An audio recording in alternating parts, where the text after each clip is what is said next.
Somewhere on Earth, astronauts are preparing for a mission to Mars, a mission they will never return from. Not because something will go wrong, but because something will go exactly as planned. The moment that spacecraft leaves orbit, their bodies begin destroying themselves, quietly, permanently, irreversibly. Bone loss, muscle decay, a shrinking heart, a rewired brain. And here's what nobody tells you. One of these changes begins before the spacecraft even clears Earth's atmosphere. 2 to 3 years in space and on Mars changes the human body so completely that Earth's gravity becomes a death sentence. The body doesn't wait for permission. It has already made its decision. Anyone who goes to Mars stays on Mars. Here's exactly why. The Moon took 3 days, but Mars takes 9 months each way. That means the moment an astronaut leaves Earth's atmosphere, they are committed to a minimum of 2 years in deep space, with no rescue, no evacuation, and no way home until the planets align again. But the distance isn't the most dangerous part of the trip. The moment you leave Earth, you lose something you've had every second of your life without ever noticing it. A shield, an invisible planet-wide magnetic field that has been absorbing radiation on your behalf since the day you were born. Earth's magnetosphere. Gone. The moment the spacecraft clears low Earth orbit, you are exposed. And space is not empty. It is filled with radiation, constantly, silently, lethally. Cosmic rays fired from dying stars across the galaxy. Solar particles ejected from the sun at millions of kilometers per hour. High-energy particles that pass through metal walls, through spacecraft hulls, through human tissue, and don't stop. You can't feel it happening. There's no heat, no pain, no warning. But at the cellular level, the damage is immediate. DNA strands breaking, cells misfiring, tissue degrading in ways that don't show up today, nor next week, but will show up. And when they do, you are 8 months from the nearest hospital. This is the threat that keeps NASA scientists awake at night. Not the cold, not the vacuum, not the landing, the radiation. Because there is currently no full solution to it, no material that blocks it completely, no drug that stops it. Just exposure, compounding every single day of the mission. And radiation is only the first thing the body starts losing. There is no moment it begins, no alarm, no warning light, no physical sensation. It is already happening before the spacecraft clears Earth's atmosphere. Cosmic radiation. On Earth, our magnetic field and atmosphere absorb 99.9% of this bombardment before it ever reaches us. We never feel it. We don't have to. On a Mars mission, that protection is gone. Astronauts traveling to Mars will absorb between 870 and 1200 millisieverts of radiation over the course of the mission. The average person on Earth receives about 3 millisieverts per year. A Mars astronaut absorbs the equivalent of 632 CT scans, not over a lifetime, in 2 to 3 years. Picture a specific person, 32 years old, peak physical condition, selected from thousands of candidates, sitting inside that spacecraft right now, absorbing the equivalent of 2 CT scans every single day, feeling nothing, knowing everything. It passes through the hull of the spacecraft as though it isn't there, through clothing, through skin, through muscle. And when it reaches the DNA inside a cell, it breaks things. A strand of DNA severed, a mutation introduced into a system that was never supposed to have one. The risk of cancer increases by 5 to 10%. The cardiovascular system ages at an accelerated rate. The brain suffers measurable structural damage, slower processing, memory gaps, difficulty with decisions, visible on brain scans. Engineers have tried to solve this with shielding, but cosmic radiation fragments when it strikes dense material, splitting into secondary particles, each carrying its own destructive energy. In some configurations, heavy shielding makes exposure worse. There is currently no material, no technology, no solution that adequately protects a human being from 2 to 3 years of deep space radiation. None. And this is just the first domino. The human skeleton is alive, constantly being broken down and rebuilt, driven by one thing: gravity. Every step you take, every time you stand, every time you carry your own weight, you are sending a signal to your bones. A signal that says, you are needed, stay strong. Remove that signal, and the bones start to disappear. Astronauts lose between 1 and 3% of bone mass per month in weightlessness. After 6 months, up to 18% gone. After a year, up to 36%. A Mars mission lasts at least 2 years. That is a potential bone loss of over 50%. A 70-year-old woman with severe osteoporosis has lost roughly 30 to 40% of her bone mass. A Mars astronaut in their 30s could have the skeleton of someone twice their age. Except they won't be coming home to recover, because that skeleton can no longer survive what home requires of it. Bones that have lost half their density don't absorb impact, they shatter under it. Simply standing up could fracture a hip. Walking across a room could snap a femur. These are not abstract astronauts in a science paper. These are people who trained for a decade to get on that spacecraft. People who have families, who have names, whose bodies, after 2 years of doing exactly what bodies do in space, can no longer perform the single most basic human act, standing up. Muscle follows the same pattern, 1 to 3% lost per month. The legs, the back, the core, the very muscles that make movement under Earth's gravity possible, quietly eliminated.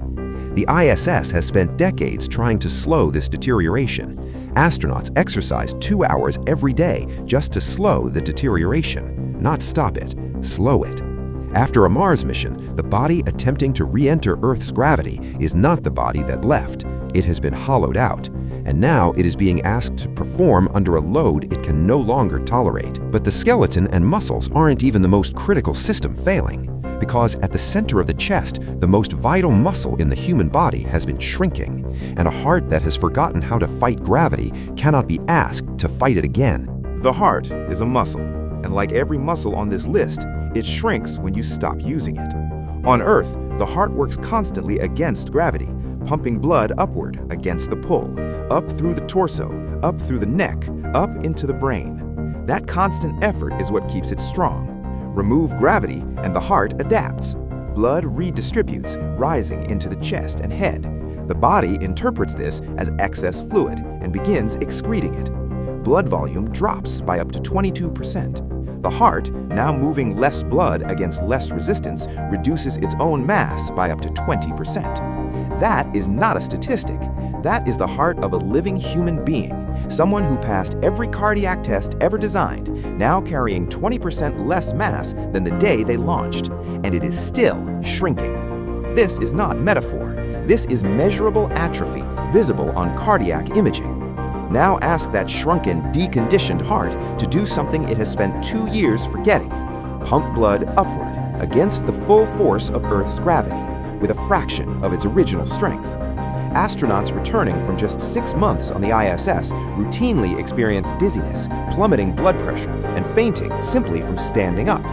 After a Mars mission, that would not be a temporary inconvenience. It would be a permanent physiological reality.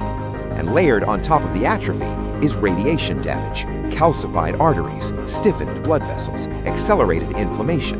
The heart is not just weak from disuse, it is structurally damaged from years of unrelenting bombardment. 2 forces, 1 organ, 1 conclusion. A heart that can no longer sustain life under Earth's gravity. Everything covered so far has been physical: bones, muscles, the heart, structures that can be measured, scanned, quantified. What happens to the brain is different, because the brain is not just another organ being degraded. The brain is the astronaut, their memories, their personality, their judgment in a crisis 8 months from help, their sense of who they are. Space attacks it on 2 fronts simultaneously. The first is radiation. High-energy particles ionize brain tissue, breaking chemical bonds, triggering inflammatory cascades that ripple through neural networks long after the initial damage is done. Studies show measurable structural changes to the brain's white matter, not subjective reports of feeling foggy. Visible, physical, structural on brain scans. Slower processing, memory gaps, impaired decision-making, cognitive decline compressed into 2 to 3 years. In some studies, these changes were still present years after returning to Earth. This is the part that should disturb you most. Not the bones, not the heart. The fact that the person who left Earth and the person who might theoretically return are not the same person. The memories are slightly less sharp. The thinking is slightly slower. The judgment under pressure, the thing that keeps a crew alive 8 months from help, has been quietly, measurably degraded by an environment that never once announced it was doing it. The second front is fluid. Without gravity pulling cerebrospinal fluid downward, it accumulates around the brain and behind the eyes. Intracranial pressure builds, and it has nowhere to go, so it pushes against the optic nerves, against the eyeballs themselves. The optic nerve swells, the eyeball flattens, vision blurs, distorts, and in some cases never fully recovers. Now combine everything: a brain running slower, eyes that no longer see clearly, a heart too weak to keep blood in the brain, bones that would shatter under the simple act of standing, a body saturated with radiation damage that will express itself for the rest of their lives. This is not a collection of separate problems. It is one single conclusion, arrived at from every direction simultaneously. The human body, after 2 to 3 years in space, is no longer built for Earth. It has become something else. And that raises the question nobody in the space agencies answers directly. If the science is already this clear, why are we still sending them? So, why are we still sending them? The honest answer is uncomfortable, because the mission was never really about bringing them back. The science has been clear for years. The physiological damage begins on day 1 and compounds every day after. And yet, the timelines keep getting published, the rockets keep getting built, because humanity has always been willing to send people to places they cannot return from. We just don't usually say it out loud. The first humans to set foot on Mars will be celebrated as the greatest explorers in history. Flags will be planted, speeches will be made, the footage will be broadcast to a watching world, and then the launch window will close, and those explorers will watch Earth shrink to a pale blue point of light in a habitat window, knowing the body standing inside that habitat can never go back to it. Not because of a malfunction, not because of a miscalculation, but because of a process that began the moment they left. A process nobody could stop, a process nobody could stop. The bones are already thinner, the heart is already smaller, the brain is already different. Earth is still there, it always will be. They just can't reach it anymore. Not really. Not ever again.